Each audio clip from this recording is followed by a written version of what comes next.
Breaking news చూస్తున్నాం. నిత్యం మనం వాడే వస్తువుల విషయంలో ఎంత జాగ్రత్తగా ఉండాలో తెలిపే షాకింగ్ ఉదంతం భాగ్యనగరంలో వెలుగు చూసింది.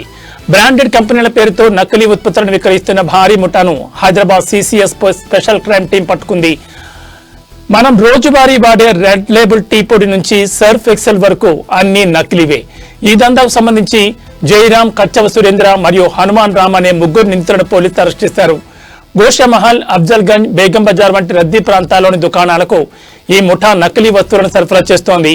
ముఖ్యంగా Brooke Bond Red Label, Taj Mahal tea పొడితో పాటు Tide Ariel, Wheel, Surf Excel వంటి వాషింగ్ పౌడర్లను కూడా వీరు వదలలేదు. చివరికి దోమల నివారణకు వాడే గుడ్ నైట్ రీఫిల్స్ కూడా నకిలీవి అని తేలడం కలకలం రేపుతోంది. ఈ ముఠా నెట్వర్క్ గుజరాత్ వరకు విస్తరించింది. తక్కువ నాణ్యత కలిగిన పౌడర్లు, నకిలీ ప్యాకింగ్ కవర్లను గుజరాత్ నుంచి తెప్పించి ఇక్కడ బ్రాండెడ్ కంపెనీల మాదిరిగానే ప్యాక్ చేసి విక్రయిస్తున్నారు. అమాయక ప్రజల ఆరోగ్యంతో మరియు నమ్మకంతో వీరు ఆటలాడుకుంటున్నారు.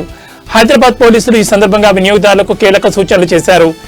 ఏదైనా వస్తువు కొనే ముందు దాని ప్యాకింగ్ పై ఉన్న క్యూఆర్ కోడ్ ను తప్పనిసరిగా స్కాన్ చేయాలని, కంపెనీ లోగోలు మరియు ప్యాకింగ్ నాణ్యతను 1-2 సార్లు సరిచూసుకోవాలని హెచ్చరిస్తున్నారు. తక్కువ ధరకు వస్తున్నాయని నకిలీ వస్తువుల బారిన పడి అనారోగ్యాన్ని కొని తెచ్చుకోవద్దని కోరుతున్నారు.